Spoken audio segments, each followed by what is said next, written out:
राजस्थान में मध्यकालीन एवं प्रशासन एवं सामंती व्यवस्था। प्रशासन व्यवस्था।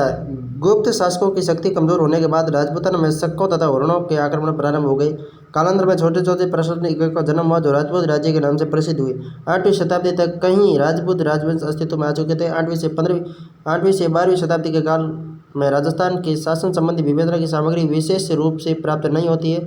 फिर भी उस समय के दानपत्रों, शिलालेखों तथा साहित्यिक ग्रंथों से तत्कालीन शासन व्यवस्था से जानकारी हमें प्राप्त होती है। दिल्ली एवं आगरा में मुगल साम्राज्य स्थापित होने के बाद राजपूताना के शासक भी मुगलों के संपर्क में आए, जिससे राजपूताना की प्रशासनिक व्यवस्था में मुगल प्रभाव दृष्टिगोचर होता है। मध्यकालीन राजपूताना में प्रशासनिक व्यवस्था के विस्तृत अध्ययन निम्न प्रकार है। केंद्रीय प्रशासन। शासक एवं राजा। राजा या शासक संपूर्ण शासन व्यवस्था का केंद्र राजा स्वयं होता था। राज्य की सभी शक्ति राजा में निहित होती थी। वह समस्त सैनिक, राजनीतिक, न्यायिक व प्रशासनिक शक्तियों का केंद्र बिंदु था। वह महाराजा, प्रथम भट्टारक, राज महाराज आदि उपाधियां धारण करता था। इस प्रकार की उपाधियों से शासकों की राजनीतिक शक्ति का ज्ञान होता है। शासक अपने आप को ईश्वर का अंश मानते थे, इस कारण वे भूमि उद्धारक एवं प्रजा संरक्षक भी थे। राजा के अधिकार। मंत्रियों, राजदूतों व अन्य उच्च अधिकारियों की नियुक्ति करना। राजा राज्य का मुख्य न्यायाधीश भी था। दीवानी और फौजदारी सभी मामलों में अंतिम निर्णय उसी का होता था। युद्ध के समय सामान्यतः राजा स्वयं सेना का संचालन करता था। शासन के आचरण, नियम, कायदों का निर्धारण करना, धर्म की रक्षा करना, प्रजा पालन करना, दुष्टों को दंड देना, सैन्य संचालन, सार्वजनिक उत्सवों में भाग लेना आदि राजा के प्रमुख कर्तव्य थे। राजा राज्य का सर्वेसर्वा होता था, परंतु इसका तात्पर्य ये नहीं कि राजस्थान की शासन पूर्ण रूप से स्वतंत्र व निरंकुश होते थे। इनके अधिकारों को नियंत्रण रखने के लिए मंत्रिमंडल, सामंत वर्ग, शासन संस्थाएं, धर्म शास्त्रों की मर्यादा और जनसमूह आदि प्रतिबंध का कार्य करते थे। युवराज। राजा के बाद राजकुमार युवराज का शासन बहुत महत्वपूर्ण था। बहुविवाह की परंपरा के कारण अनेक राजकुमार होते थे। प्राय ज्येष्ठ पुत्र को ही युवराज घोषित करने का प्रचलन था। राजा किसी एक को अपना उत्तराधिकारी भी चुनता था। कभी कभी राजा किन्हीं विशेष कारणों से अपने जीवन काल में ही राजकार्य से मुक्त होकर शासन का भार अपने उत्तराधिकारी राजकुमार को दे देता था। बापा ने राजकार्य छोड़कर संन्यास लिया तथा कुमार को अपना राज्य सौंपा। भोजदेव प्रत्यार ने नागभट्ट को अपना शासक बनाया। कभी कभी प्रशासन संबंधी किसी विषय को लेकर राजा का युवराज के बीच मतभेद हो जाता था। बीकानेर के महाराजा सुजान सिंह का अपने पुत्र जोरावर सिंह से दीवान पद की नियुक्ति को लेकर मनमुटाव हो गया, जिसमें मेवाड़ महाराणा जगत सिंह द्वितीय व उसके पुत्र प्रताप सिंह के बीच तीव्र मतभेद हो गए। सामंत। राज्य प्रशासन में राजा के बाद सामंत की महत्ता थी। सामंत राज्य की रीढ़ की हड्डी थे। सामंतों के सहयोग के बिना शासक अकेला प्रशासन कार्य नहीं कर सकता था। राज्य की सुरक्षा का दायित्व सामंतों पर रहता था। समय समय पर वे राज्य की सैनिक सेवा के लिए उपस्थित होते थे। राजस्थान की सामंत प्रथा का विस्तृत अध्ययन इसी अध्याय के अंत में प्रत्यक्ष से दिया गया है। ठीक है। मंत्रिमंडल या परामर्शदाता और राज्य के उच्च अधिकारी। मुगलों के संपर्क में आने से पूर्व ही विभिन्न ग्रंथों व शिलालेखों में राजपूताना के राज्यों में राजा की सहायता के लिए मंत्रिमंडल का उल्लेख मिलता है। मंत्रिमंडल के सदस्य वंश, जाति एवं योग्यता के आधार पर चुने जाते हैं। मंत्रिमंडल के सदस्य वंश, जाति एवं योग्यता के आधार पर चुने जाते हैं। राज्य के सभी महत्वपूर्ण कार्यों व नीति संबंधी विषयों पर राजा अपने ही द्वारा नियुक्त बड़े बड़े पदाधिकारियों से परामर्श लिया करता था। इन पदाधिकारियों से ही मंत्रिमंडल का गठन होता था।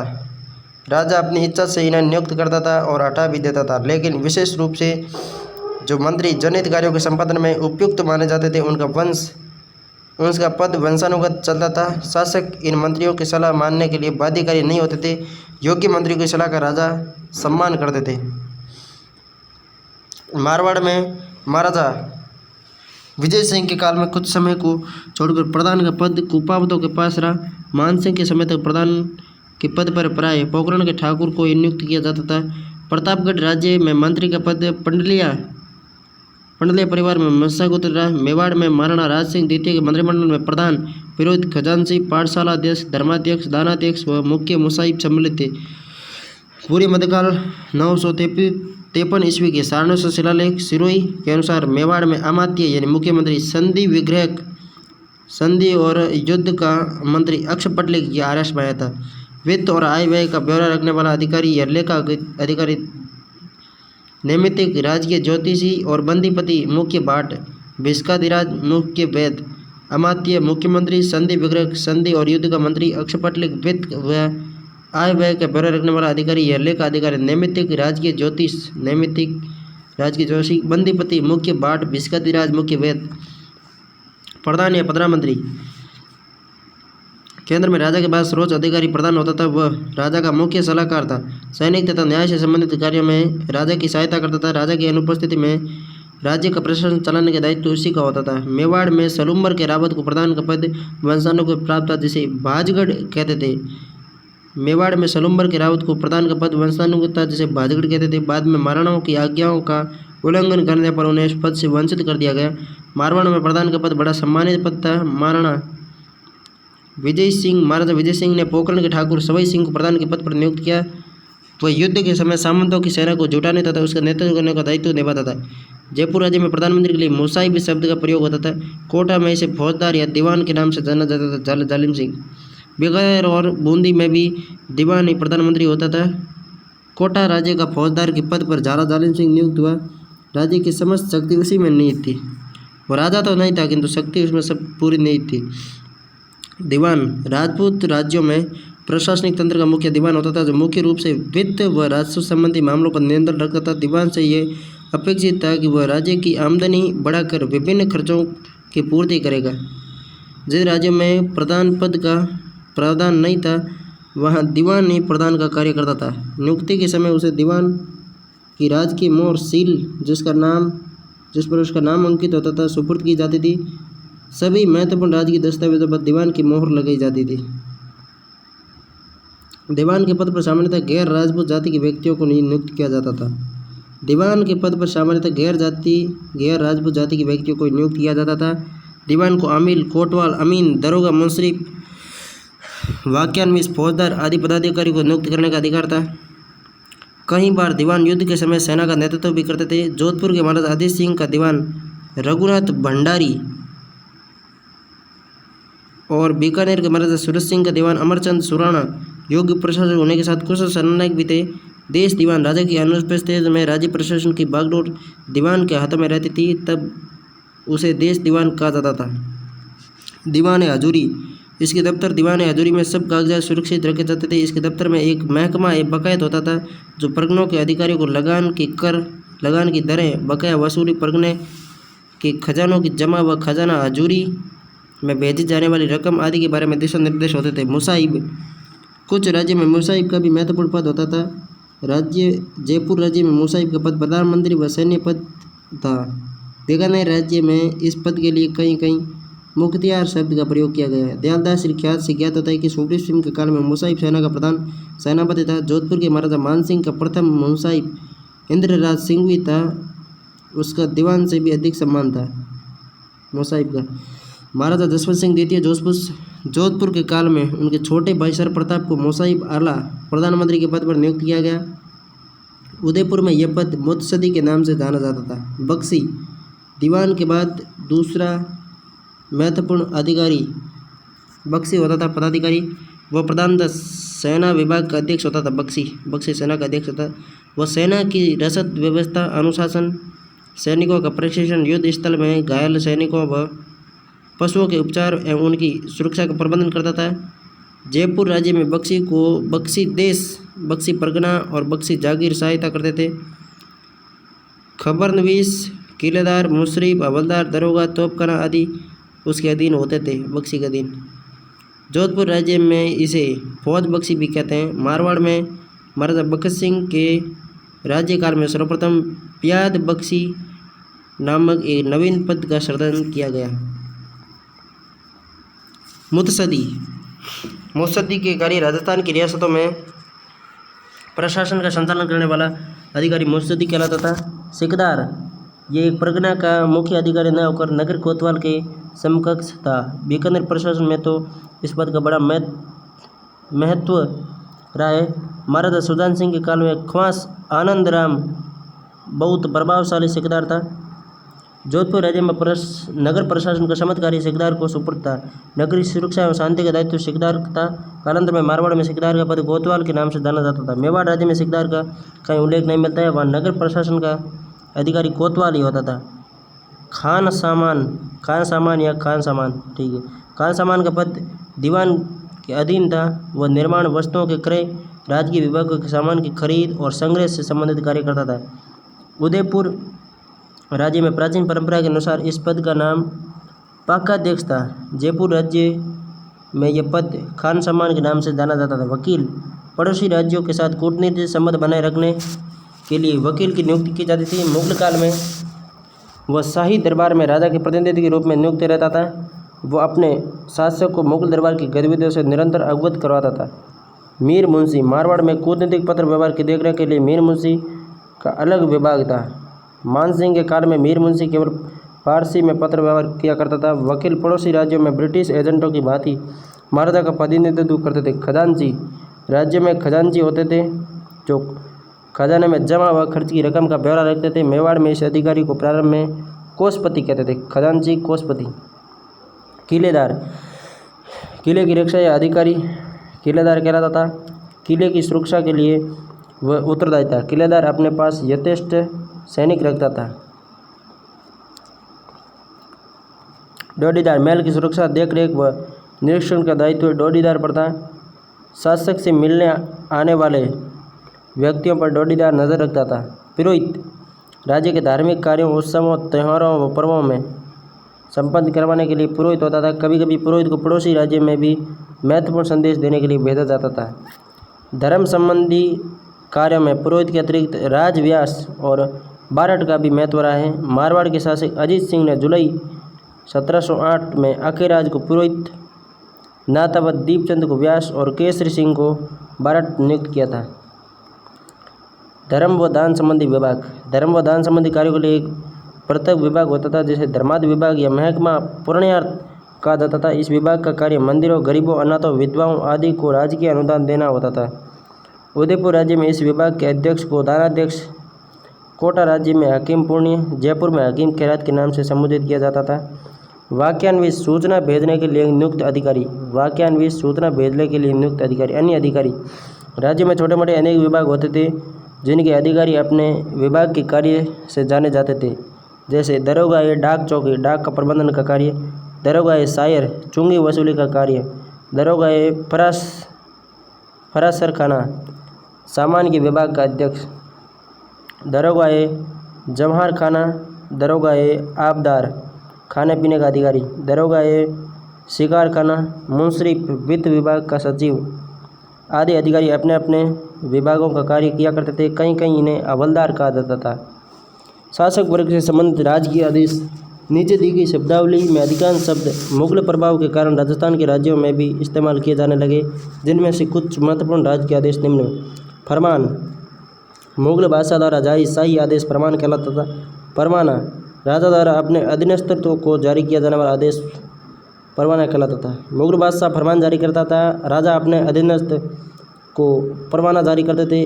असबुल हुक्म, मुगल सम्राट के आदेश पर राजपुताना में शाही पदाधिकारी द्वारा जारी किए जाने वाले कागजात। मुगल सम्राट के आदेश पर राजपुताना में शाही पदाधिकारी द्वारा जारी किए जाने वाले कागजात असबुल हुक्म कहलाते थे।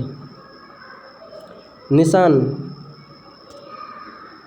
शाही परिवार के किसी सदस्य द्वारा किसी मनसबदार को अपनी मोहर के साथ जारी किया जाने वाला आदेश। निशान, शाही परिवार के सदस्य द्वारा किसी मनसबदार को अपनी मोहर के साथ जारी किया जाने वाला आदेश निशान कहलाता था। अर्धदास, राजपूत शासकों द्वारा बादशाह या शहजादों को भेजा जाने वाला लिखित प्रार्थना पत्र अर्धदास कहलाता था। राजपूत शासकों द्वारा बादशाह या शहजादों को भेजा जाने वाला लिखित पत्र अर्धदास। मंसूर, बादशाह की मौजूदगी में शहजादे द्वारा जारी किया गया शाही आदेश मंसूर। रुक्का, राज्य के अधिकारियों के मध्य होने वाले पत्र व्यवहार को रुक्का कहलाता था।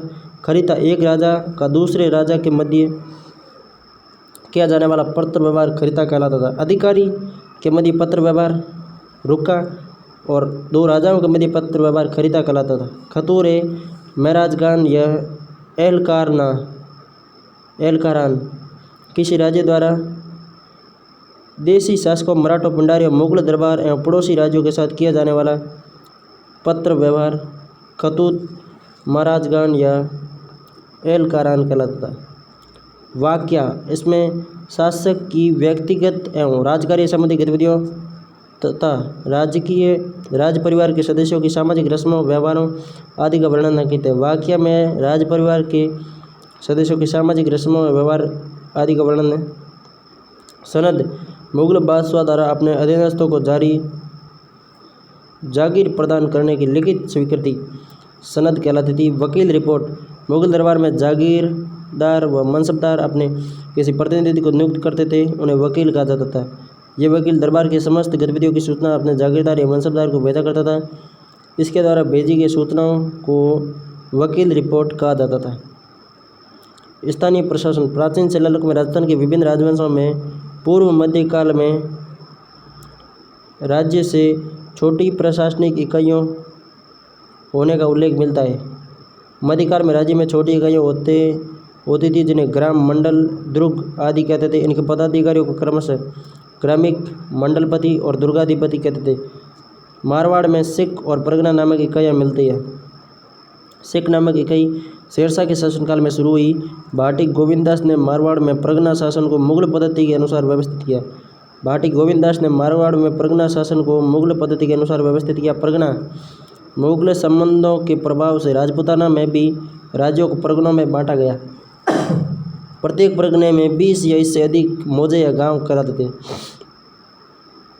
विभिन्न राज्यों में परगने का प्रशासन सुचारू रूप से चलाने के लिए नियुक्त किए जाए अधिकारियों के अलग अलग नाम मिलते हैं। परगना प्रशासक के प्रमुख अधिकारी निम्नलिखित हैं। हाकिम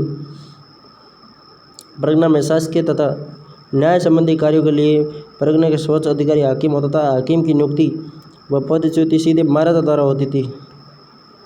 हाकिम की नियुक्ति व पदच्युति सीधे महाराजा द्वारा होती थी। फौजदार परगने का दूसरा उच्च अधिकारी फौजदार होता था, जो पुलिस और सेना का प्रमुख होता था।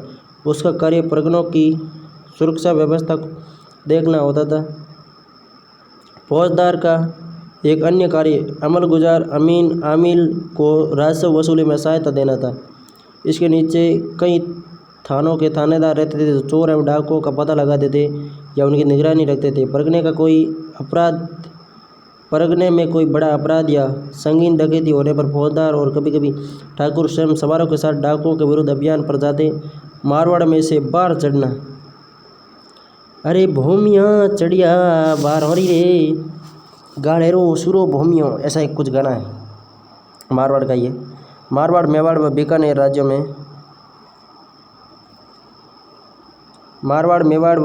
राज्यों में परगने का मुख्य अधिकारी हाकिम होता था। जयपुर राज्य में फौजदार तथा कोटा राज्य में हवालगीर प्रधान अधिकारी होते थे। ओहदेदार कई बड़े परगनों में एक ओहदेदार भी होता था, जो हाकिम को शासन संचालन में सहायता करता था। ओहदेदार का कार्य हाकिम को शासन संचालन में सहायता करना। खुफिया नवीस, इसका मुख्य कार्य परगने की रिपोर्ट राज्य के दीवान के पास भेजना था।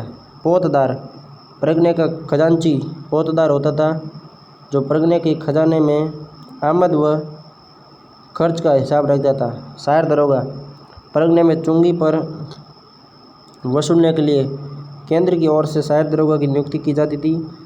अमीन दरोगा की सहायता के लिए हाकिम अमीन की नियुक्ति करता था। बीकानेर में अमीन भूमि का नाप करवाकर राज्य कर की रकम निश्चित करता था। आमिल, ये अमीन कानूनगो, पटेल, पटवारी आदि कर्मचारियों के सहयोग से परगने में राजस्व वसूली का कार्य करता था। आमिल कानूनगो भूमि कर वसूली के लिए कानून का नाम सहायक कर्मचारी होता था, जो परगने की कृषि उपज का लेखा जोखा व भूमि संबंधी दस्तावेजों को सुरक्षित रखता था। अन्य अधिकारी परगने में सिकदार, कानूनगो, सेना कारकुन, वाकनावीस, चौकनवीस आदि अधिकारी भी होते थे, जो वैतनिक तथा फसली अनाज की एवज में राज्य की सेवा करते थे। चीरा क्षेत्रीय प्रशासन व राजस्व वसूली की दृष्टि से बीकानेर में चीरा व्यवस्था का गठन किया गया। चीरा व्यवस्था कहाँ की है? बीकानेर की। प्रत्येक चीरे में लगभग 200 ग्राम सम्मिलित होते थे। बीकानेर राज्य में चीरों के साथ साथ परगने भी स्वतंत्र प्रशासनिक इकाई के रूप में विद्यमान थे। बीकानेर के चीरों में चिरायत तथा परगनों में हाकिम प्रधान अधिकारी होता था। नगर प्रशासन, नगर का मुख्य पदाधिकारी कोतवाल होता था। राज्य की राजधानी के अलावा परगने के बड़े कस्बों में कोतवाल नियुक्त किए जाते थे। उनका मुख्य दायित्व नगर में शांति और व्यवस्था बनाए रखना होता था। मेवाड़ के प्रत्येक बड़े नगर में नगर सेठ को न्यायाधीश मनोनीत किया जाता था। नगरवासियों और राज्य दोनों में उसका बड़ा सम्मान रहता था। ग्राम प्रशासन, राजस्व वसूली की सुविधा के लिए प्रत्येक परगना तपो यानी गाँवों का समूह में विभाजित था। प्रशासन की सबसे छोटी इकाई गांव थी जिसे मौजा कहा जाता था। मौजे दो प्रकार के होते थे, असली व दाखिली। पहले से बसे मौजों को असली और जबकि नए बसे मौजों को दाखिली कहा जाता था। ग्रामिक पूर्व मध्यकालीन युग में ग्राम का मुखिया ग्रामिक कहलाता था। बाद में ग्रामिक को पटवारी भी कहा जाने लगा क्योंकि भूमि संबंधी रिकॉर्ड रखना व राजस्व संबंधी कार्य उसी के द्वारा किया जाता है। वर्तमान में ये कार्य पटवारी ही करता है। भूमि संबंधी रिकॉर्ड और राजस्व कार्य पटवारी करता है।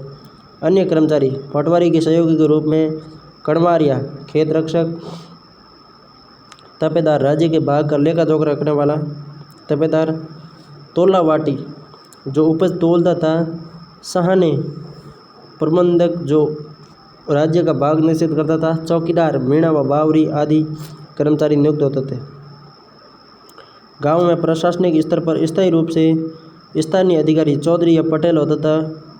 वह प्रशासन व जनता के बीच संबंध स्थापित करने का माध्यम था। उसका मुख्य कर्तव्य अपने क्षेत्र में शांति स्थापित करना तथा कर वसूली में राजकीय अधिकारियों को सहयोग देना था।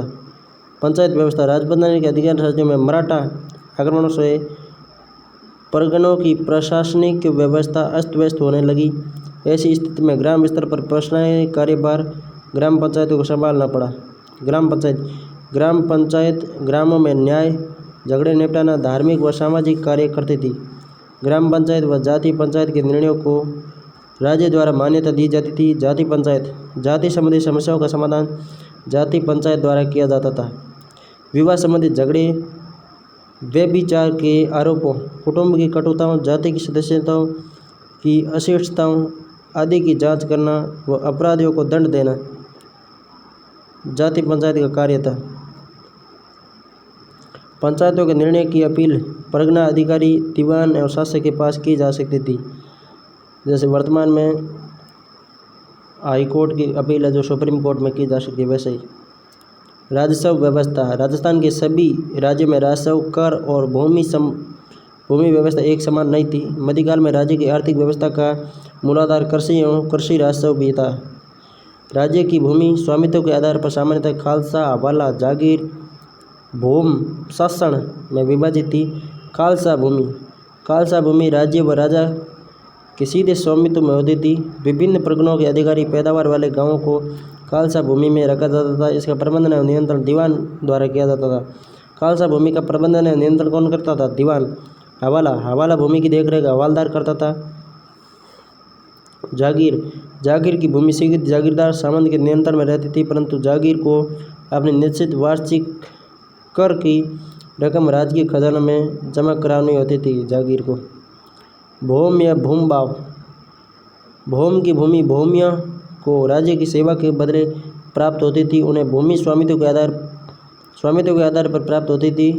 इनसे कोई कर नहीं लिया जाता था, न ही उन्हें पैतृक भूमि से बेदखल किया जा सकता था। शासन भूमि की उपज का भाग पुण्यात मंदिरों, ब्राह्मणों, चारणों आदि के उपभोग के लिए दिया जाता था, शासन कहलाता था। अन्य प्रकार मापी राजा द्वारा ब्राह्मणों, चारणों, भाटों व सन्यासियों को दान में दी गई भूमि मापी कहलाती थी। जीविका रानियों और राजा के निकट संबंधियों को अपनी जीविका चलाने व उनके सम्मान को बनाए रखने हेतु दी जाने वाली भूमि जीविका कहलाती थी। जूनी जागीर यदि राजा द्वारा अपने भाई, बंधुओं या रिश्तेदारों की जागीर जब्त कर ली जाती थी तो कुछ भूमि उसके भरण पोषण के लिए उन्हें दी जाती थी, उन्हें जूनी जागीर कहते हैं। डोली किसी मंदिर, मठ या धार्मिक स्थान को एक से अधिक खेतों की दान में दी गई भूमि डोली कहलाती थी। इनाम ऐसी भूमि जो राजा के लिए प्राणोत्सव करने वाले व्यक्ति को इनाम के रूप में दी जाती थी। इस भूमि का धारक ईमानदार कहलाता था। इनाम भूमि राजा के लिए प्राणोत्सव करने वाले व्यक्ति को दी जाती थी, इसको धारण करने वाला इनामदार कहलाता था। पसातिया यह भूमि सभी प्रकार के लगानों से मुक्त होती थी। राजा या जागीरदार द्वारा राज्य की सेवा करने वाले व्यक्तियों को उनके राज्य की सेवा के बदले दी जाने वाली थी। राज्य सेवा की समाप्ति के बाद इस पर पुनः राज्य का अधिकार हो जाता था। कोई भी राज्य में अधिकारी नियुक्त है तो उसे वेतन नहीं दिया जाता था, उसे केवल भूमि दी जाती थी जिसे पसातिया कहा जाता था।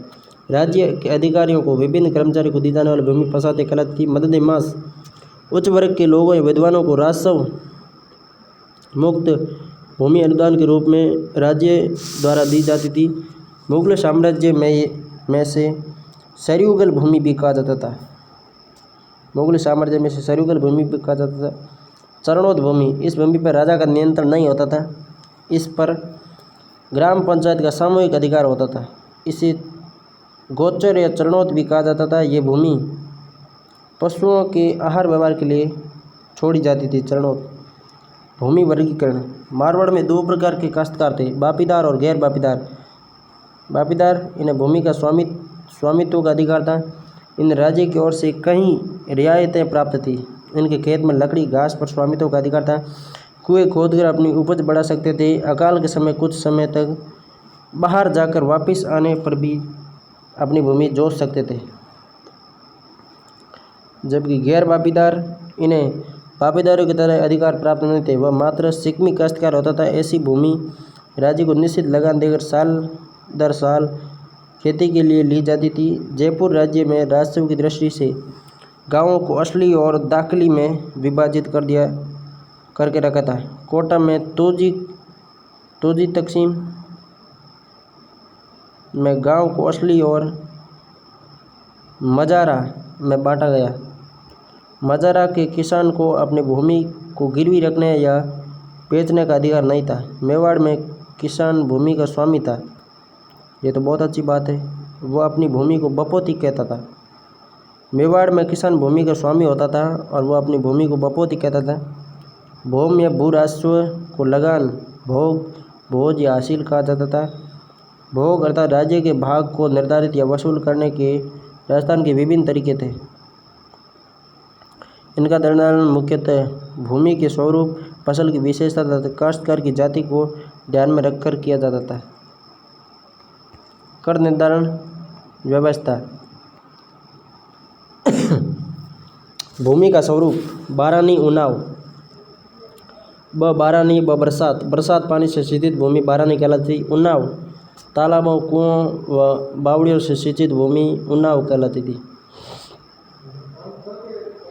बारानी बरसाती, उन्नाव तालाबों, कुओं, बावड़ियों से सिंचित भूमि। फसल की विशेषता, बाजार भाव, भूमि की उत्पादन क्षमता, काश्तकार की जाति। राजपूत बिश्नोई की अपेक्षा जाटों से अधिक कर लिया जाता था। ठीक है भाई। भू राजस्व का निर्धारण भूमि के उत्पादन की क्षमता के आधार पर प्रत्येक श्रेणी की भूमि को ध्यान में रख कर किया जाता था। जैसे बीकानेर राज्य में रेगिस्तानी बारानी बरसात के पानी से सिंची जाने वाली भूमि की दर से उन्नाव की दर 1.5 थी। तो ये तो होनी ही चाहिए 1.5। जयपुर राज्य में प्रति बीघा राजस्व की दरें दस्तूर उल अमल में बाजार भाव और भूमि की उत्पादन क्षमता के आधार पर दर्ज की जाती थी। मारवाड़ में जाट जाति के काश्तकारों से बिश्नोई और राजपूत काश्तकारों की तुलना में अधिक कृषि कर लिया जाता था। राजस्व, भू राजस्व निर्धारण की पद्धतियाँ। भू राजस्व वसूलने के लिए कुंता, लाटा, बतई आदि पद्धतियाँ प्रचलित थी, जिनका विवरण निम्न प्रकार है। लाटा, भूमि कर वसूली की वह प्रणाली जिसमें ठिकाने के एक अधिकारी की देखरेख में फसल कटती थी तथा जब धान साफ होकर इकट्ठा किया जाता था, एकत्रित अनाज के ढेर को तोला जाता था या डोरी रस्सी द्वारा इसे नापा जाता था, तब ठिकाने का हिस्सा तोल कर ले लिया जाता था। इसे लाटा कहा जाता था। मतलब फसल पकने के बाद उसको बांटना लाटा कहलाता था। कुंता, लगान वसूल करने की वह प्रणाली जिसमें खेत में खड़ी हुई फसल का अनुमान लगाकर राज्य या भूस्वामी का हिस्सा लगान निश्चित कर लिया जाता था। इसे कांकड़ कुंता की संज्ञा दी जाती थी। अब कुंता तो भाई साहब बड़ा की लगाता था। वो सोचता था कि यदि कम राशि फिर बाद में कम लेंगे, कम निश्चित करेंगे, तो इसलिए वो अधिक बड़ा चढ़ा के निर्धारित करता था। फिर किसानों को इतनी फसल होती नहीं, इसमें नुकसान होता था, कुंता में बहुत थी। ऐसा करते समय खेत का मालिक, गांव का कर्मचारी, पटेल, पटवारी और गांव के प्रमुख व्यक्ति उपस्थित रहते थे। बटाई प्रथा, गल्ला बख्शी, दानाबंदी। मध्यकाल में कर निर्धारण की प्रणाली, इसमें सबसे प्राचीन और सामान्य प्रचलित प्रणाली बटाई अथवा गल्ला बख्शी थी। इसे भावली भी कहा जाता था। इसमें प्राप्त उपज के 1/3 भाग पर राजा का अधिकार होता था। इस प्रणाली में राजस्व का निर्धारण 3 प्रकार से होता था। खेत बटाई, इसमें फसल तैयार होते ही खेत में ही बांट लिया जाता था। लंक बटाई, इसमें फसल काटकर खलिहान में लाई जाती थी, तब बटाई होती थी। और 1/3 भाग पर राज्य का अधिकार होता था। इस प्रणाली में राजस्व निर्धारण 3 प्रकार से होता था। खेत बटाई, इसमें फसल तैयार होते ही खेत में बांट दिया जाता था। लंक बटाई, इसमें फसल काटकर खलिहान में लाई जाती थी, तब बंटवारा होता था। और रास बटाई, अनाज तैयार होने के बाद बंटवारा होना रास बटाई कहलाता था। बीघोड़ी, भूमि की उर्वरता व पैदावार के आधार पर जब बीघे पर लगे कर से राजस्व वसूल होता था, तब मारवाड़ व बीकानेर राज्य में इसे बीघोड़ी कहा जाता था। जब्ती, गन्ना, कपास, अफीम व नील आदि नकदी फसलों पर प्रति बीघा दर से राजस्व का निर्धारण तथा वसूली को जब्ती कहते हैं। हल प्रणाली, राजस्थान के कुछ स्थानों पर भू राजस्व वसूलने के लिए हल प्रणाली का भी प्रचलन था। इसके अंतर्गत एक हल से जोती हुई भूमि पर कर का निर्धारण किया जाता था। भींत भांज, बीकानेर राज्य में इस पद्धति से भी राजस्व एकत्रित किया जाता था। इस प्रणाली में गांव के घरों व ग्वाड़ियों की गिनती करके निर्धारित दर से हासिल वसूल कर लिया जाता था। पैदावार का निर्धारण, 3 अन्य तरीके भी राजस्थान में प्रचलित है, जिन्हें मुकाता, डोरी या गुगरी कहते हैं। क्या है मुकाता? राज्य द्वारा एकमुश्त राजस्व निश्चित कर दिया जाता था कि प्रत्येक खेत पर नकदी या अनाज के रूप में कितना कर देना है, उसे मुकाता कहा जाता था। डोरी या नाप,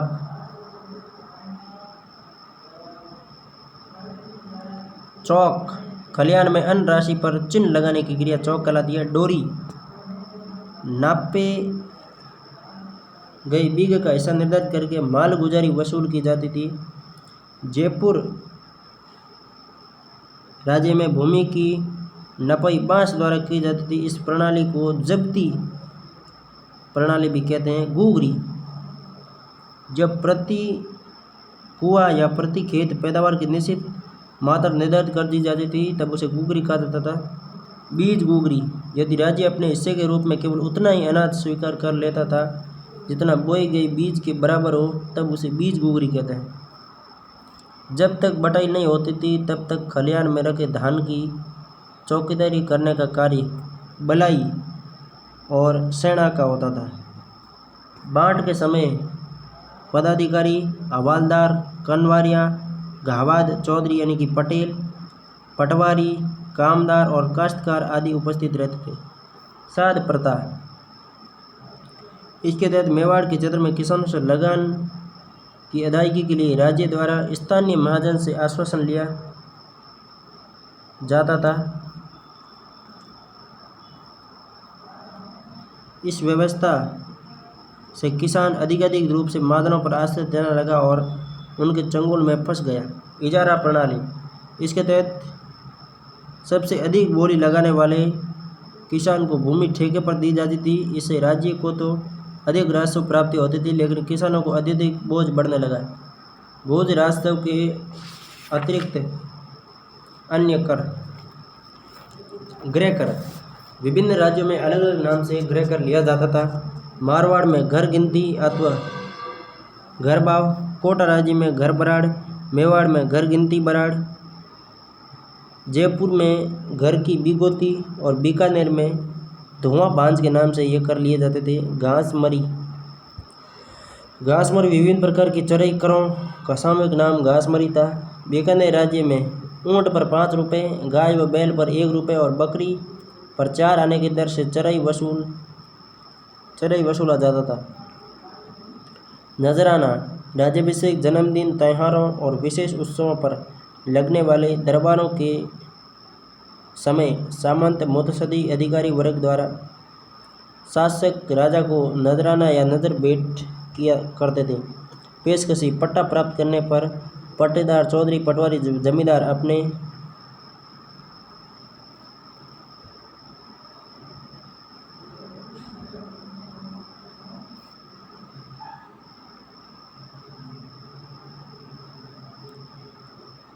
पट्टे की सनद प्राप्त करने पर पेशकशी की रकम राज्य के खजाने में जमा करवाते थे। अंगाकर या अंगलाग प्रत्येक किसान के परिवार के प्रत्येक सदस्य से 1 रुपये की दर से वसूला जाता था, जिसे अंगलाग कहा जाता था। मारवाड़ में महाराजा मानसिंह के समय प्रति व्यक्ति 1 रुपये की दर से अंगाकर वसूला जाता था। खेड़ खर्च या फौज कर राज्य की सेना के खर्च के नाम से जो कर लिया जाता था उसे खेड़ खर्च या फौज खर्च कहा जाता था। ये युद्ध के समय खालसा व जागीर क्षेत्र में खेड़ खर्च के नाम से वसूल किया जाता था। रखवाली भांज रक्षा कर बीकानेर राज्य में राठौड़ों, सिखों, जोहियों व बागी ठाकुरों की लूट खसोट से राज्य को बचाने के लिए नए सैनिक दायित्वों की पूर्ति हेतु रखवाली भांज लागू की गई थी। गनीम बराड़ मेवाड़ राज्य में युद्ध के समय गनीम बराड़ नामक युद्ध कर वसूला जाता था। मारवाड़ में किसी क्षेत्र विशेष में घुड़सवार रखने के लिए फौज बल कर लिया जाता था। खिचड़ी लाग जब राज्य की सेना किसी गांव के पास पड़ाव डालती थी तब सेना के भोजन के लिए गांव के लोगों से खिचड़ी लाग वसूल की जाती थी। चमरी कर किसानों के पुत्र और पुत्री के विवाह पर प्रति चमरी विवाह कर लिया जाता था। मारवाड़ में 4 से 8 आना चमरी कर लिया जाता था। कागली या नाता कर बीकानेर राज्य में विधवा के पुनर्विवाह पर प्रति विवाह 1 रुपये की दर से कागली या नाता कर लिया जाता था। विवाह में नाता बराड़ कोटा राज्य में नाता कागली, बीकानेर राज्य में नाता, जयपुर राज्य में छेली राशि के नाम से भी ये कर लिया जाता था। न्योत लाग या न्योता लाग राज परिवार में कुंवर व कुंवरानियों की शादी पर जागीरदारों को अपनी जागीर की आय के अनुसार न्योत के रूप में 700 को देने पड़ते थे। जागीरदार के लड़के लड़की की शादी पर यही लाग किसानों से वसूला जाता था। न्योत राजा के विवाह होता था जागीरदार लेता था, किंतु जागीरदार के लड़कों का विवाह होता तो किसानों से वसूल जाती थी। जकात या शायर बीकानेर राज्य में सीमा शुल्क, आयात निर्यात तथा चुंगी कर का सामूहिक नाम जकात था। जोधपुर व जयपुर राज्य में इसे शायर कहा जाता था। आयात निर्यात शुल्क को शायर जकात। बीकानेर में जकात और जोधपुर जयपुर में शायर। जो वस्तु बाहर से आती थी बाहर जाती थी, राज्य क्षेत्र से गुजरती थी, राज्य में बिकती थी, उन पर जकात या शायर कर लिए जाते थे। सहेदरी राज्य क्षेत्र में गुजरने वाले माल पर लगी चुंजी को राहदरी, सहेदरी नहीं राहदरी कहते हैं। मटक बिचायत चूस रही राजस्थान में ये क्वेश्चन आया था वनरक्षक में कि मटक विचायत और चूस रही क्या है। राजस्थान में स्थानीय करों को मटक विचायत व चूस रही के नाम से जाना जाता है। दाण मेवाड़ और जैसलमेर राज्य में माल के आयात निर्यात पर लगाया जाने वाला कर दाण कहलाता है। मेवाड़ और जैसलमेर राज्य में माल के आयात व के निर्यात पर लगाया जाने वाला कर दाण कहलाता है। बारूता मेवाड़ में एक गांव से दूसरे गांव में माल ले जाने पर मापा या बारूता कर लिया जाता है। मापा बीकानेर राज्य में बिक्री कर को मापा कहा जाता था। लाकड़ कर जलाने के लिए जंगलों से लकड़ियां प्राप्त करने के लिए राजकीय कर देना पड़ता था। इसे बीकानेर में कांट, जयपुर में दरकत की बिछोती, मेवाड़ में खड़ लाकड़, मारवाड़ में कबाड़ा बाब, जाजम लाग भूमि के विक्रय पर वसूली जाने वाली लाग जाजम लाग कहलाती थी। सिंगोटी पशुओं की बिक्री के समय वसूल की जाने वाली लाग सिंगोटी कहलाती थी। कुंवर जी का घोड़ा राजा के बेटे कुंवर के बड़े होने पर उसे घुड़सवारी सिखाई जाती थी, तब घोड़ा खरीदने के लिए प्रत्येक घर से ये कर वसूला जाता था। राली लाग काश्तकार को प्रतिवर्ष जागीरदार या उसके कर्मचारियों को एक गद्दा या राली बनाकर देनी पड़ती थी। बकरा लाग पशुपालक किसानों को जागीरदार को प्रतिवर्ष एक बकरा कर के रूप में देना होता था। अकड़ई लाग राज्य कोष में जमा होने वाली राशि पर दी जाने वाली रसीद पर 1 रुपये पर लिया जाने वाला 1 पैसा अकड़ई लाग कहलाता था। चूड़ा लाग ठाकुरों द्वारा नया चूड़ा पहनने पर उसका मूल्य किसानों से वसूला जाता था। इसके लिए ली जाने वाली लाग चूड़ा लाग कहलाती। तिवारा कर तिवारी हमें वर्तमान में भी ली जाती है। दिवाली और होली जैसे पर्वों पर वसूला जाने वाला कर अब वसूला नहीं जाता है, इच्छा से दिया जाता है। तिवारी पहले वसूला जाता था। कांसा लाग, शादी या गमी शौक के अवसर पर ठिकाने को दी जाने वाली रकम के साथ कम से कम 25 पत्तल थाली खाना कांसा लाग कहलाता था। पावड़ा लाग, जागीरदार अपने मेहमानों पर होने वाले खर्चों को गांव के किसानों से वसूल करता था। राम लाग, इसके प्रति व्यक्ति 1 रुपये के हिसाब से वसूला जाता था। इसे मुद्रा लाग भी कहा जाता है। वर्तमान में शादियाँ होती है तो रामाश्रमा करने पर पैसे दिए जाते हैं, उसे मुद्रा लाग कहते हैं। हल लाग, खेती पर किसानों के प्रति हल वसूल की जाने वाली लाग हल लाग कहलाती है। बंदेलोरी लाग, जागीरदार के घर पर विवाह होने पर जागीर क्षेत्र से वसूली जाने वाली लाग बंदेलोरी लाग कहलाती है। दस्तूर, पटेल, चौधरी, पटवारी, कानूनगो व तहसीलदार आदि भूर राजस्व कर्मचारी किसानों से जो अवैध रकम वसूल करते थे उसे दस्तूर कहा जाता था। मारवाड़ में माल गुजारी के अतिरिक्त किसान से मलबा और चौधरबाब जैसे कर वसूल करने की व्यवस्था थी। मलबा की आय से फसल की रक्षा संबंधी किए गए व्यय की पूर्ति की जाती थी और बटाई प्रक्रिया में भाग लेने वाले व्यक्तियों को पारिश्रमिक देने की व्यवस्था थी। कनवारिया, सैना, बलई, पटवारी, तोलाया, चौधरी आदि सभी को बटाई का हिस्सा निश्चित अनुपात में प्राप्त होता था। मेवाड़ में बटाई के समय सैना, बलई, पटवारी, पटेल, गमेती, कामदार, फौजदार, किलेदार आदि कर्मचारियों के नाम से भी लागतें वसूल की जाती थी। मारवाड़ में खाती, लोहार, नई, धोबी, दर्जी, नट, मेहतर, रेगर, चमार आदि को धान की डेयरी में से कुछ मोटियां अनाज देने का रिवाज था। मंदिरों में भेड़ स्वरूप कुछ अनाज देना निश्चित था। बीकानेर में बीजा कर के रूप में, जिसमें नाली, सिराना, खूंटा, औजदार, ठाकुर जी व डेरा खर्च आदि की वसूली की जाती थी। नाली तिल पर लगा कर नाली कहलाता था। तिल पर लगने वाला कर नाली। सिराना अधिकारियों को खाने पीने का खर्च सिराना। खूंटा अधिकारियों के पशुओं चराई खूंटा। औजदार अधिकारियों के आदमियों के खान पान का खर्चा। औजदार ठाकुर जी, मंदिर की भेंट ठाकुर जी कहलाती थी। मारवाड़ में जागीरदार क्षेत्र में खार, कांसा, शुक्राना, खिड़की या बारी लाग और कितनी लाग खिड़की बारी की और लाग होनी चाहिए। हासा, माचा, हल, मवाली आदि प्रमुख लागे थी। अब कमी रहेगी तो और लगा दो भाई। व्यावसायिक जातियों से लिए जाने वाले कर, सभी राज्यों में व्यावसायिक जातियों से किसी न किसी नाम से कर लिया जाता था। मारवाड़ में रेगर से खादी, खातियों से खरीद, मोचियों से पगर की, माड़ियों से हिद भराई आदि नाम से कर लेने की प्रथा थी। बीकानेर में सुतारों से वसूली की भांज वसूली जाती थी। रेगरों से खादी, खातियों से खरोद, मोचियों से पगर की, माड़ियों से हिद भराई, सुतारों से वसूली की भांज वसूली जाती थी। खरड़ा लाग, श्रमजीवी जातियों जैसे मोची, धोबी, छिपा व कुमार आदि से वसूली की जाने वाली लाग खरड़ा लाग कहलाती थी। जागीरदारों पर लगे कर, जागीरदारों से प्राप्त धनराशि राज्यों की राशि का प्रमुख स्रोत था। जागीरदारों को नज़र, पेशकशी, हुक्मनामा, खड़कबंदी, तागीरात, रेक, न्योत, बेतलंबी, शुल्क आदि के रूप में धनराशि राज्य कोष में जमा करानी पड़ती थी। छटूंद, मेवाड़ राज्य में जागीरदार अपनी आय का 1/6 भाग शासक को देता था। इसे छटूंद के नाम से जाना जाता था।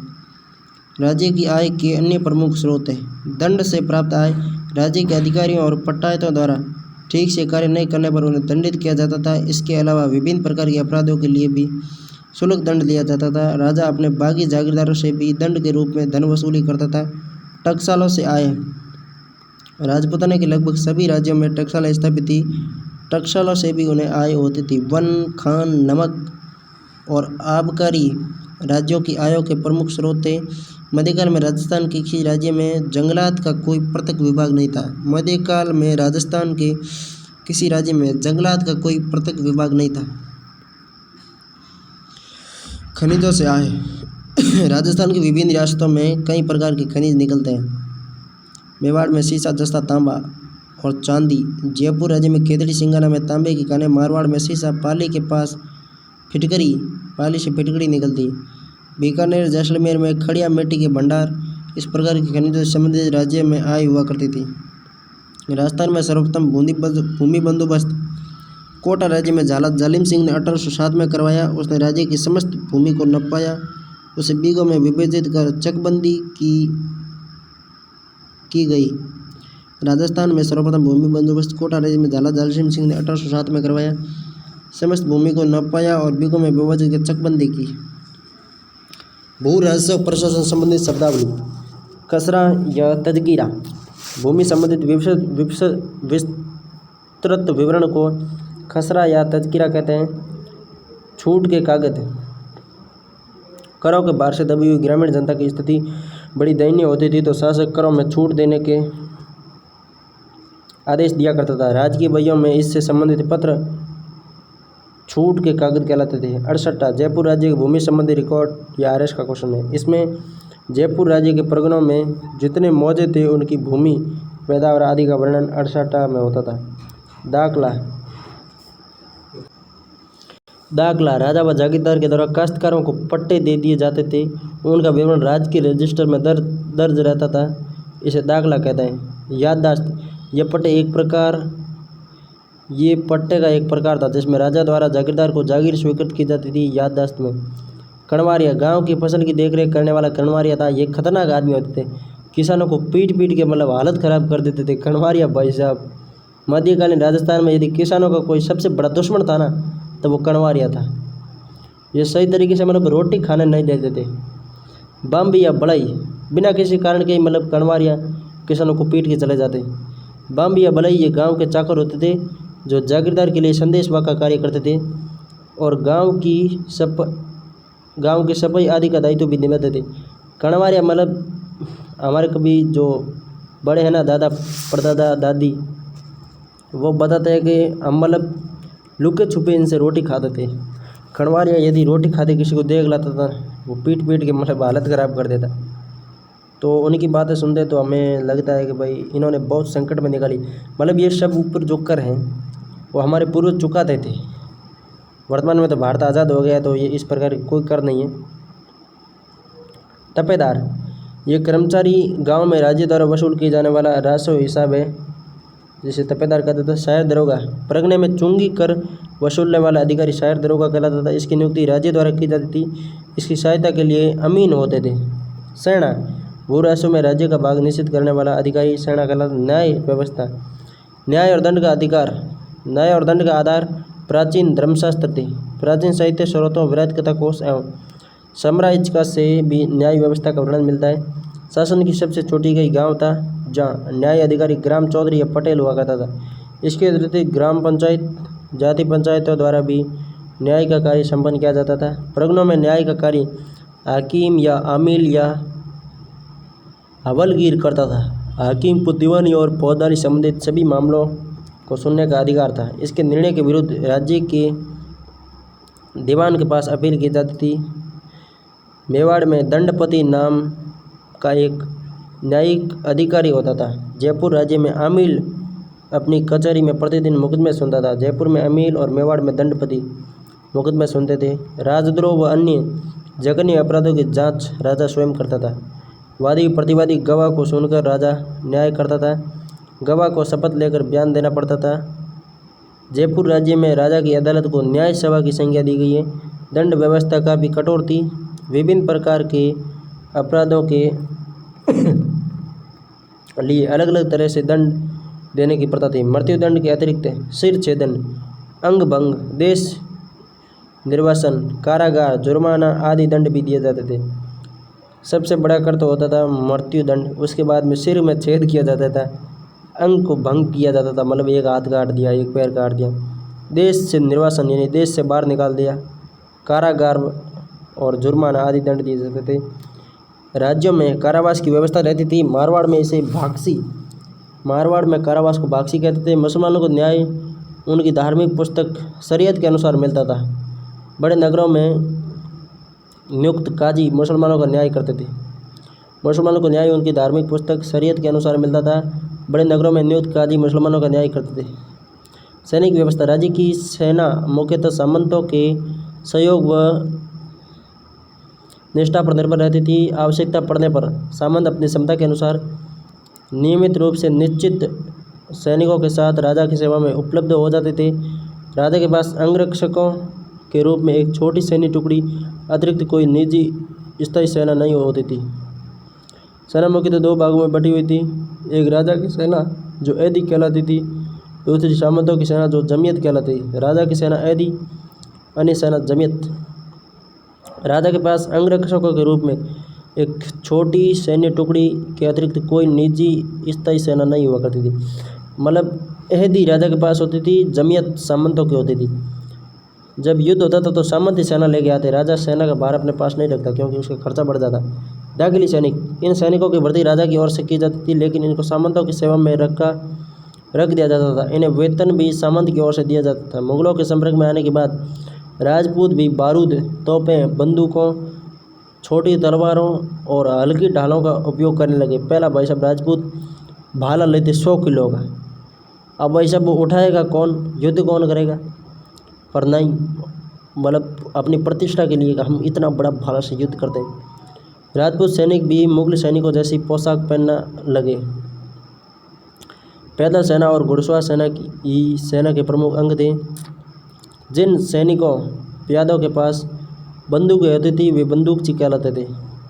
सेनाओं में धीरे धीरे बंदूकचों की संख्या में वृद्धि होने लगी। प्यादे, पैदल सैनिक, राजपूत राज्यों की सेना में पैदल सैनिकों की संख्या अधिक होती थी। इनमें दो प्रकार के सैनिक होते थे। एस्मा सैनिक जो तीर कमान, भाला, तलवार व कटार आदि का प्रयोग करते थे। सहबंदी, ये अस्थायी सैनिक होते थे, वह माल गुजारी आदि वसूल करने वाले अधिकारियों की मदद करते थे। सवार सेना, इसमें घुड़सवार व शतुर सवार, ऊँट सवार होते थे। सूतर सवार मतलब ऊँट सवार होते थे। पश्चिमी राजस्थान राज्यों में सूतर सवार अधिक होते थे, ऊँट सवार।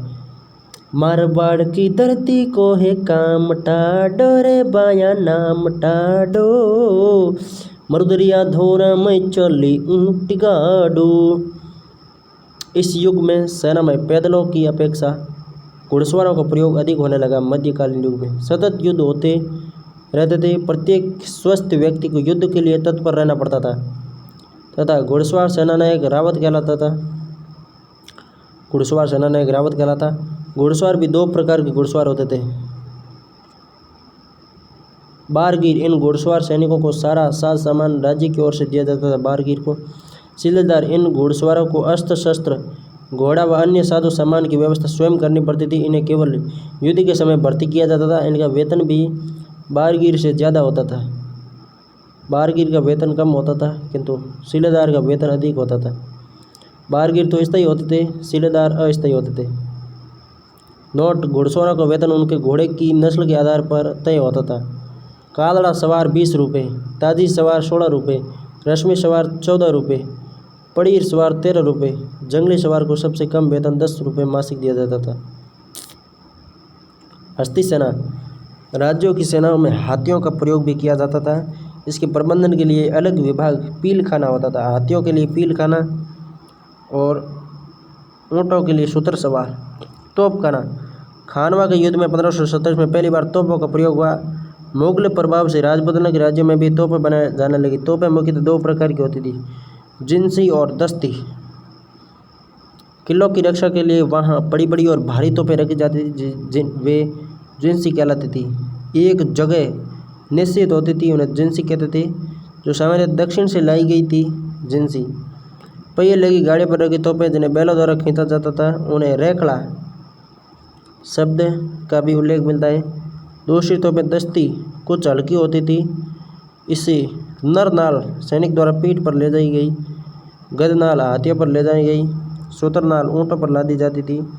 जैसी तोपें तोपखानों का अधिकारी दरोगा तोपखाना हुआ करता था। स्थायी तोपें तो जिनसी और रेखड़ा कहलाती थी, किंतु जो हाथी, घोड़े, ऊँट और व्यक्ति द्वारा ले जाई जाती थी उन्हें दस्ती कहते थे। राजपूत तोपची का कार्य करना पसंद नहीं करते, इसलिए मुल्तान, गोंडवाना और बुरहानपुर आदि स्थानों से प्रशिक्षित गोलंदाज बुलाया जाते थे। राजपूत तोपची का कार्य नहीं करते थे, वो तो केवल युद्ध करते थे। तोपों के लिए मुल्तान, गोंडवाना और बुरहानपुर से प्रशिक्षित गोलंदाजों को बुलाए जाते थे। सेना के विभिन्न विभागों की देखरेख के लिए पैदलपति, गजपति व अश्वपति आदि पदाधिकारी होते थे। ऊँटों की सेना का प्रबंधन सूत्रखाना विभाग किया करता था। 18वीं शताब्दी में मराठों पिंडारियों के आक्रमण और आंतरिक विद्रोह की स्थिति में राजस्थान के राजाओं ने अपने अपने राज्यों में निजी स्थायी सेना का गठन किया। कुछ शासकों ने सेना को यूरोपीय ढंग से प्रशिक्षित करने के प्रयास किए। जयपुर के महाराजा प्रताप सिंह ने फ्रेंच सेनानायक डी बॉय और जर्मन सेनापति समरू की सेवाएं प्राप्त की थी। सेना का दूसरा प्रमुख अंग घुड़सवार था। कोटा राज्य में घुड़सवार माधव रसाला और राज्य रसाला में विभाजित था।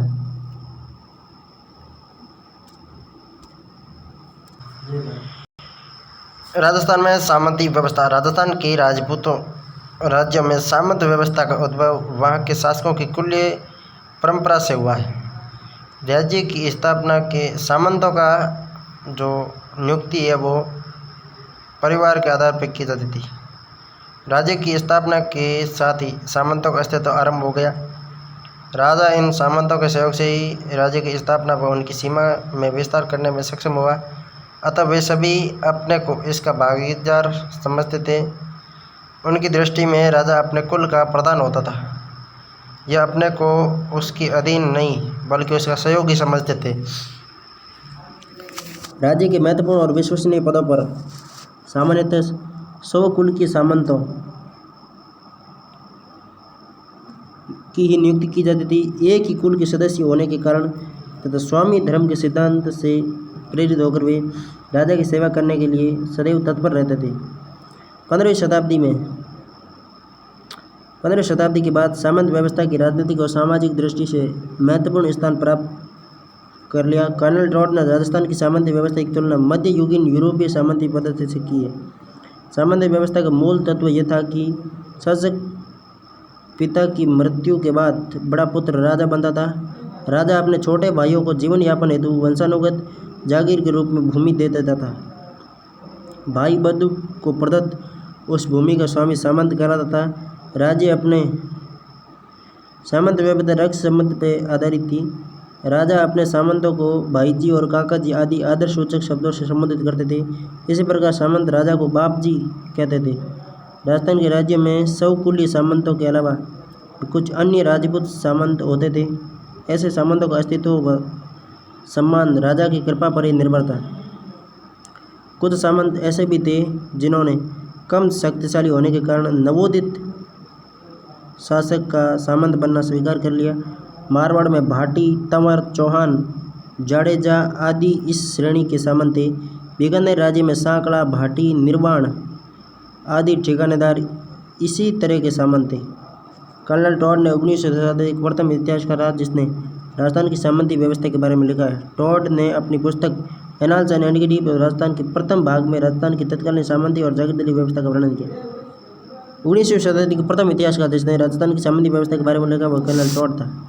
प्रथम भाग में ही सामंती व्यवस्था पर लिखा। सामंत व्यवस्था का प्रारंभ। राजस्थान में सामंत व्यवस्था का प्रारंभ 6वीं शताब्दी से माना जाता है। डी कोसाम्बी ने इसका प्रारंभ गुप्तकाल के बाद माना जाता है। रूसी इतिहासकार कोवाल्स्की ने इसका प्रारंभ मुस्लिम आक्रमण के बाद माना है।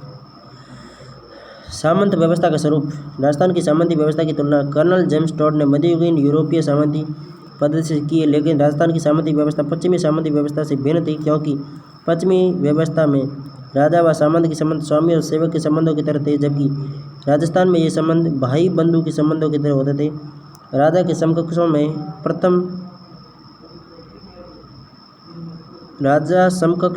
प्रथम माना जाता था। सामंत तथा उसके संबंध परस्पर एक दूसरे पर निर्भर करते थे। इस संबंध में डॉक्टर गोपीनाथ शर्मा का मत है कि इसमें कोई संदेह नहीं है कि यहाँ का सामंत पद्धति और यूरोप की सामंत प्रणाली में कोई समानताएं हैं, परंतु राजस्थानी सामंत प्रथा एक प्रकार की सामाजिक व राजनीतिक व्यवस्था के रूप में जिसमें नेता के रूप में एक राजा रहता था, उसके साथ ही उसी के वंशज या अन्य जाति के वंशज उसके साथी और सहयोगी बने रहते थे, जबकि यूरोप में एक स्वामी के साथ ही ऐसे आश्रित के रूप में रहते थे जिनकी कोई स्वतंत्र स्थिति नहीं थी। राजस्थान में मुगलों के आगमन से राजपूत राज्यों की सामंत व्यवस्था में परिवर्तन आने लगा। अब सामंतों का अपने राजाओं के साथ भाई बंधु का संबंध अगर स्वामी और सेवक का संबंध होने लगा। यदि सामंत सिर उठाता तो राजा मुगल सेना की सहायता से उसे कुचल देता। सामंतों के अधिकार और कर्तव्य। सामंत के प्रशासनिक दायित्व पर प्रशासनिक दायित्व कर वसूलना, न्याय करना, जागीर क्षेत्र में शांति व्यवस्था बनाए रखना। उसे मृत्युदंड देने, सिक्के ढालने तथा अन्य राज्यों से संबंध रखने का अधिकार नहीं था। सामंत को मृत्युदंड देने, सिक्के ढालने और अन्य राज्यों से संबंध रखने का अधिकार नहीं था। सामंत किसी अन्य राज्य से युद्ध व संधि नहीं कर सकता, ओनली राजा करता था। सिक्के भी राजा ही डालता था और मृत्युदंड राजा ही देता था। शासक सामंतों से परामर्श के बिना महत्वपूर्ण प्रशासनिक, सैनिक तथा नीतिगत निर्णय नहीं करता था। राजस्थान शासन के महत्वपूर्ण पदों पर सामान्यतः सामंतों की नियुक्ति की जाती थी। अधिकांश राज्यों में सामंतों की श्रेणी विभाजित थी। प्रथम श्रेणी के सामंत राज्य स्वयं को राज्य का संरक्षक और राजा का सहयोगी मानते थे। ऐसे सामंत शासक की ओर से खास रुका मिलने पर ही राजा के दरबार में उपस्थित होते थे। सामंतों को उनकी श्रेणी और पद के अनुसार ही राजा से सम्मान मिलता था। राज्य को आवश्यकता होने पर सामंत सैनिक सहायता देते थे।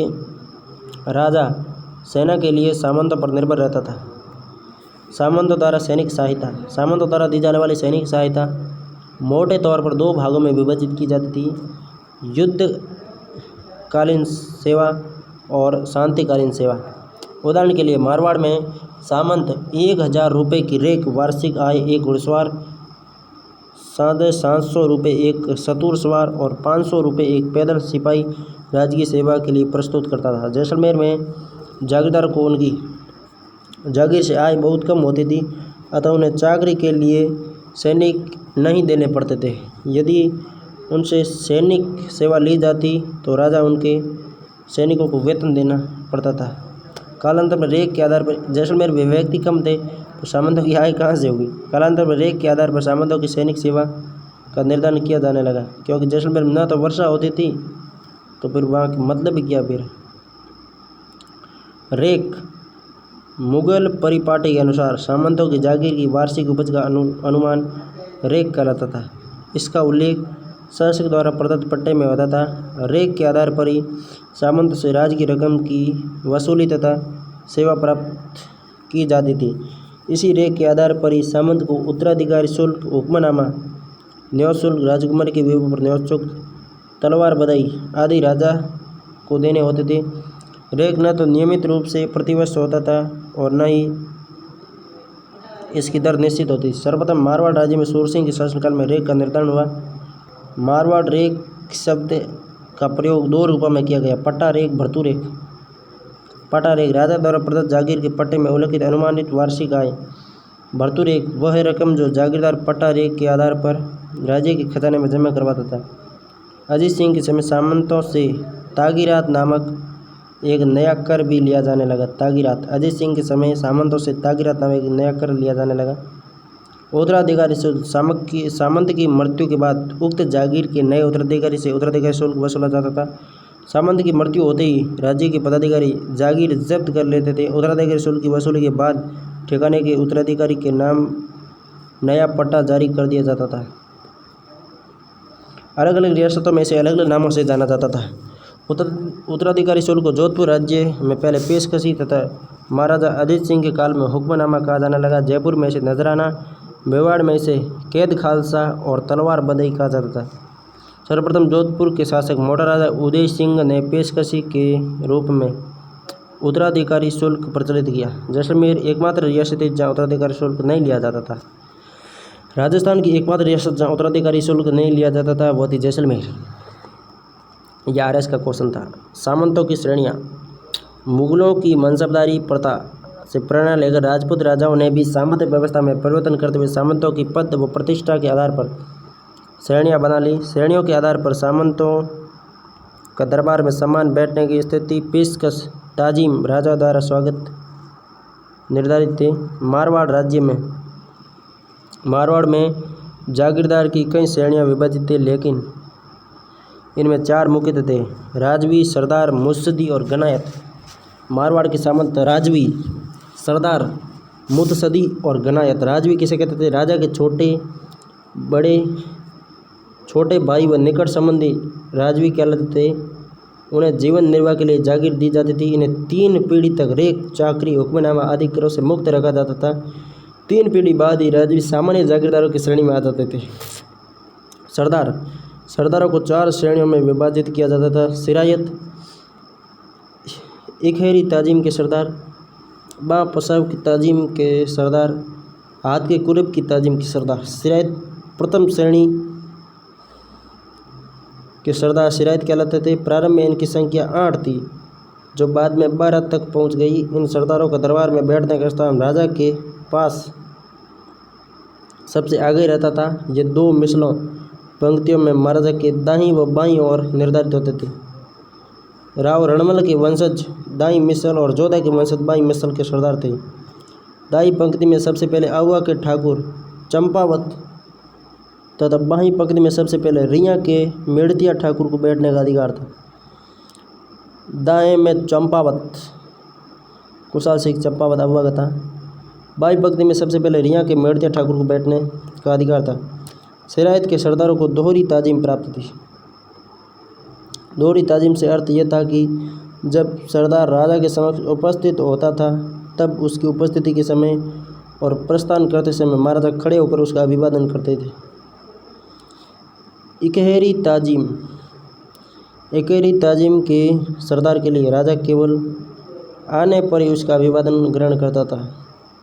बाँ पसाव, जिन सरदारों को बाँ पसाव का सम्मान प्राप्त था, वह महाराजा के समस्त उपस्थित होता और अपनी तलवार उनके हाथों में रखकर घुटने या अचकन के पल्ले को छूता, तब महाराजा उसके कंधों पर हाथ रख देता था।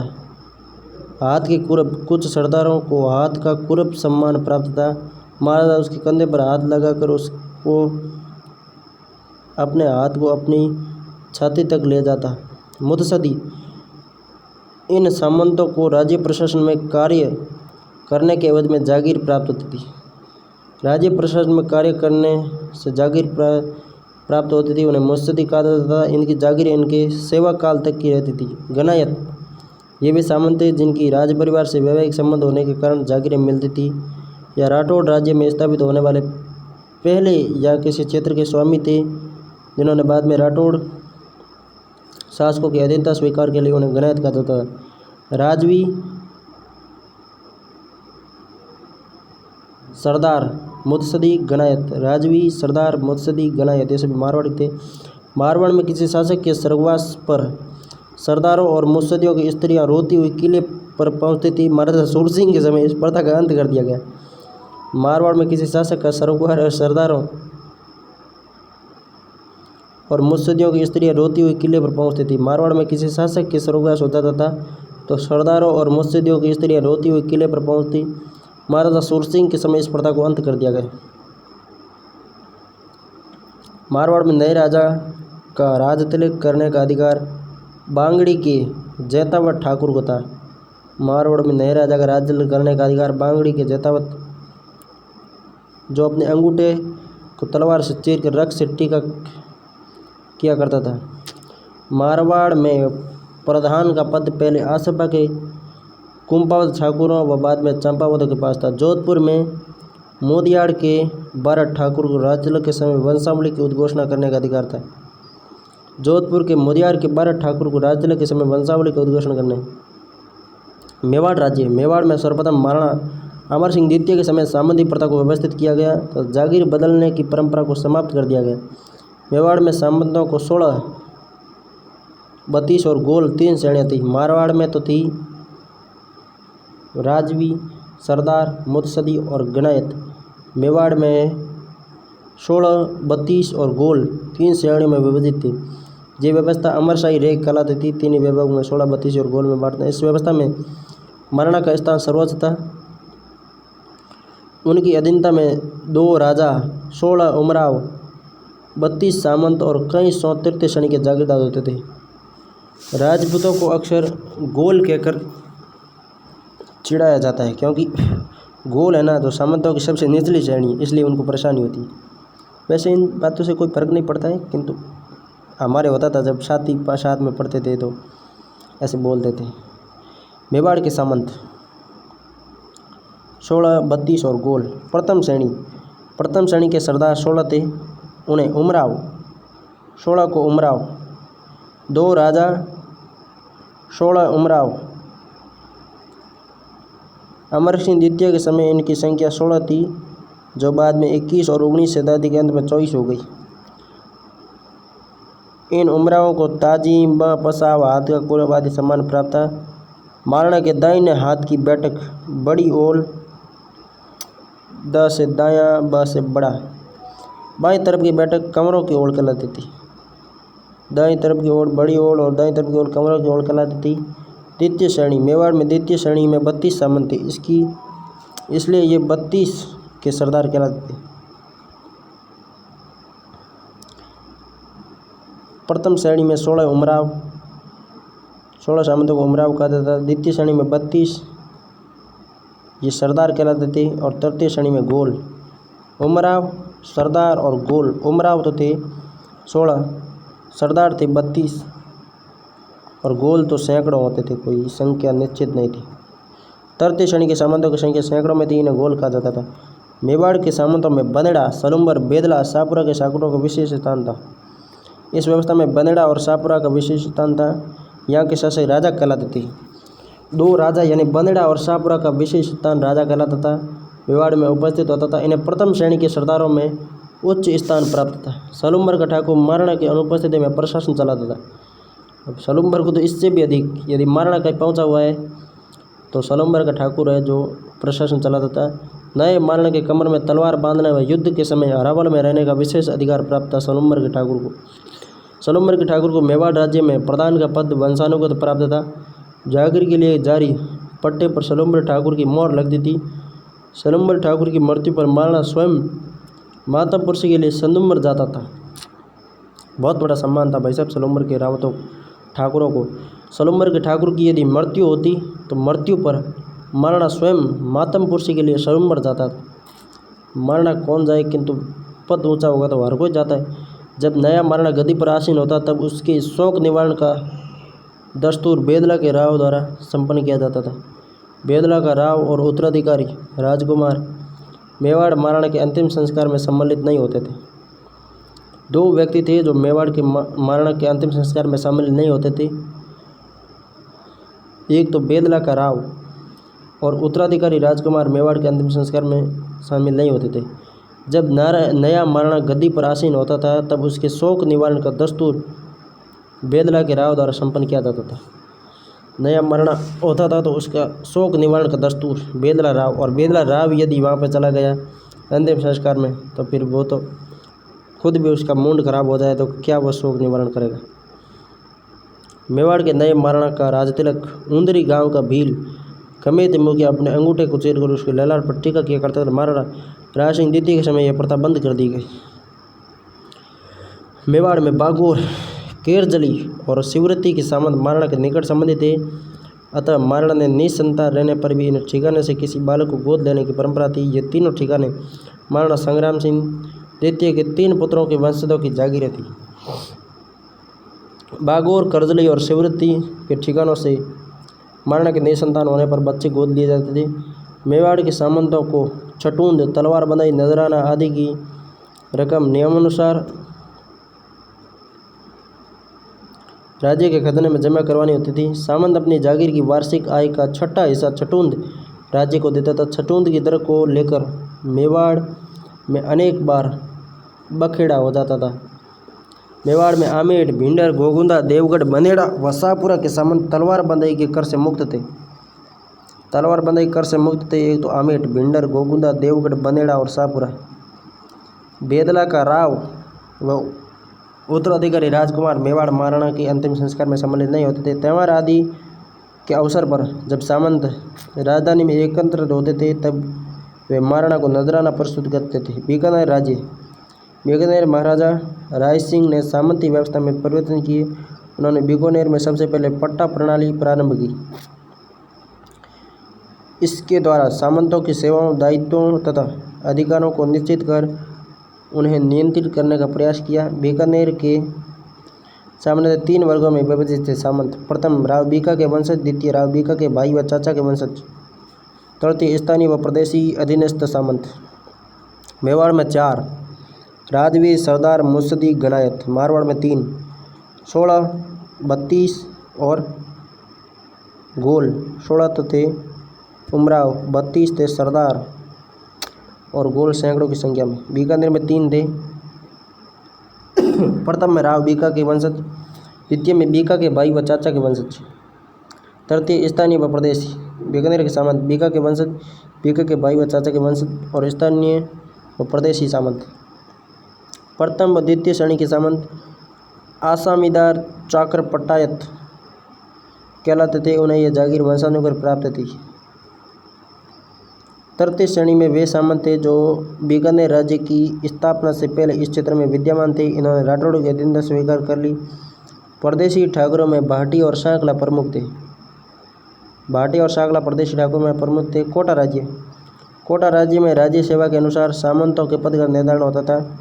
सामंत दो श्रेणियों में विभाजित थे, देशरथी और हजूर थी। देश के जागीरदार देशरथी और दरबार के जागीरदार हजूर थी। कोटा में दो भागों में सामंत विभाजित थे, देशरथी हजूर थी। देश के जागीरदार देशरथी और दरबार के जागीरदार हजूर थी। देश के जागीरदार वे थे जिन्हें राज्य की सेवा करने के बदले जागीर दी गई थी। अधिकांश हाड़ा राजपूत ही थे जिन्हें देशरथी कहा जाता था। दरबार के जागीरदार में महाराव के निकट व दूर के संबंधी थे देशरथी। कोटा के शासक के निकट कुटुंबी राजवी और अन्य सरदार अमीर उमराव कहलाते थे। कोटा राज्य में ताजिमी सरदारों की संख्या 36 थी। इनमें से 8 जागीर उन हाड़ा राजपूतों की थी जिन्हें कोटड़िया कहते थे। ये रणथंभौर के किले से संलग्न जागीरें थी। कोटा राज्य में कुछ मेवाड़ से आए सिसोदिया राजपूतों व मुसलमान सामंत भी थे। कोटा राज्य में मराठों को भी जागीरें दी गई। मराठों को जागीरें राजस्थान के किस राज्य में दी गई? तो कोटा में। तात्या जी नामक दक्षिणी जागीरदार को राजकीय सेना देकर श्योपुर, इंद्रगढ़, करवाड़ और खातौली की ओर भेजा गया था। जयपुर राज्य, जयपुर में सामंतों का विभाजन 12 कोटड़ी पर आधारित था। कछवा शिष्य पृथ्वीराज के 17 पुत्रों थे। उनमें से 12 पुत्रों के नाम से स्थायी जागीरें चली जो 12 कोटड़ी कहलाई, जिसमें चतुर्भुजोत, कल्याणोत, नाथावत, बलभद्रोत, खंगारोत, सुल्तानोत, पंचाणोत, गोगावत, कुंभावत, शिव विरमणोत व बनवीरोत थे। इनके अलावा जयपुर में भाटी, चौहान, राठौड़, तंवर, सिसोदिया, बड़गुजर, इंद्रावत आदि जागीरें भी थी। जयपुर के सरदारों में राजावतों का सबसे अधिक महत्व था। इनका जयपुर महाराजा के निकट संबंध था। राजपूत सरदार महल या झोंपड़ी के बदले कोटड़ी शब्द को अधिक सम्मान सूचक मानते थे। राजपूत सरदार महल या झोंपड़ी के बदले कोटड़ी शब्द को अधिक सम्मान सूचक मानते हैं। वर्तमान में भी राजपूतों के मतलब जब बड़ी बस्ती होती है ना, वहाँ पे कोठी होती है, वहाँ उनके बड़े बुजुर्ग बैठते हैं और अलम वगैरह की रस्में चलती है। मतलब अच्छा बहुत माहौल है उनका। भारमल के समय में मतलब जो बड़े होते हैं ना परिवार में, उनका कोठी में रह के बड़ा आदर होता है। हमें भी ऐसी मतलब प्रथाओं में बहुत अच्छा लगता है कि परिवार के बड़े लोगों का आदर होता है और वो कोठी में रहते हैं। और जब कोई भी गांव के बाहर का व्यक्ति आता है तो सर्वप्रथम वहाँ कोटड़ी में आके उनसे मिलता है। भारमल के समय से ही जागीरदारों को कोटड़ी कहा जाने लगा। जयपुर राज्य में सामंत मुख्य रूप से 2 श्रेणियों में विभाजित थे, ताजिमी तथा खास चौकी। जयपुर के सामंत ताजिमी और खास चौकी। ताजिमी सरदार जब दरबार में महाराजा को नज़र करता था तब महाराजा स्वयं खड़े होकर नज़र स्वीकार करता था।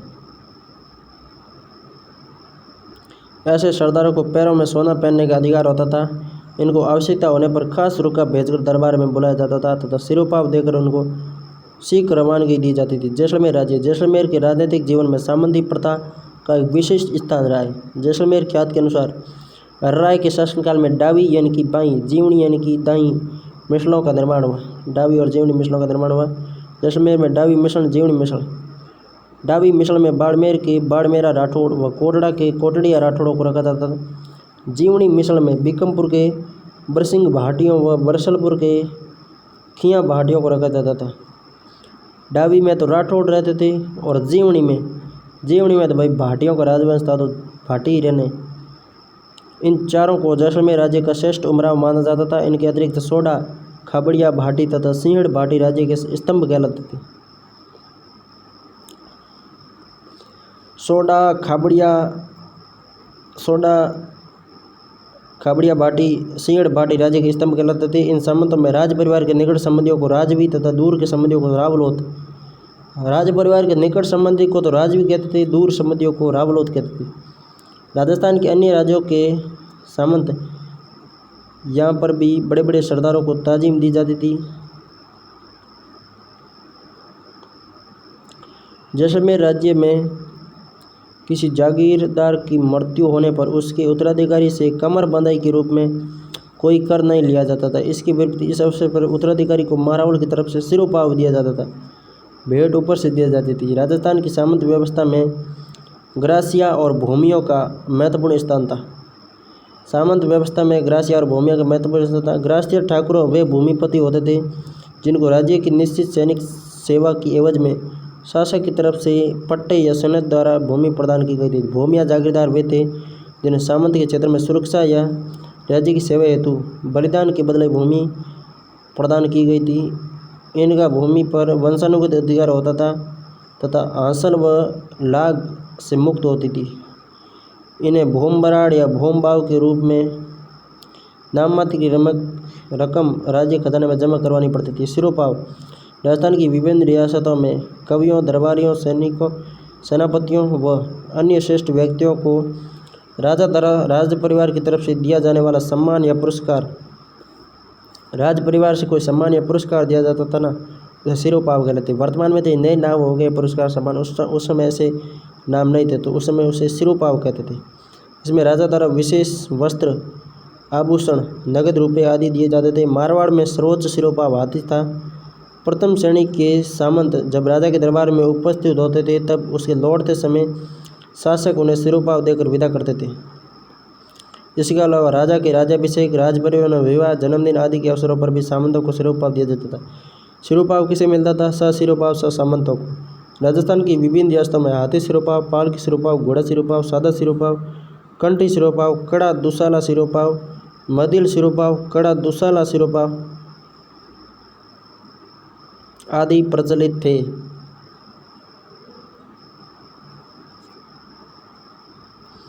प्रातियोगिक सेवल मध्यकालीन मारवाड़ में शासक के बाद सर्वोच्च अधिकारी होता था प्रधान। लाटा अथवा लटाई क्या था? भू राजस्व व्यवस्था जिसमें भुगतान फसल के रूप में होता था उसे लाटा या लटाई कहते थे। मध्यकालीन मारवाड़ के बाद मारवाड़ में शासक के बाद सर्वोच्च प्रधान था। दीवान तो मेवाड़ में था। मध्यकालीन पट्टा रेख से आप क्या समझते हैं?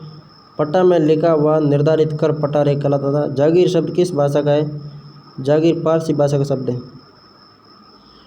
मारवाड़ राज्य में किस प्रकार के सामंतों को रेख, हुक्मनामा और चाकरी से 3 पीढ़ियों के लिए मुक्त रखा जाता था? राजवी।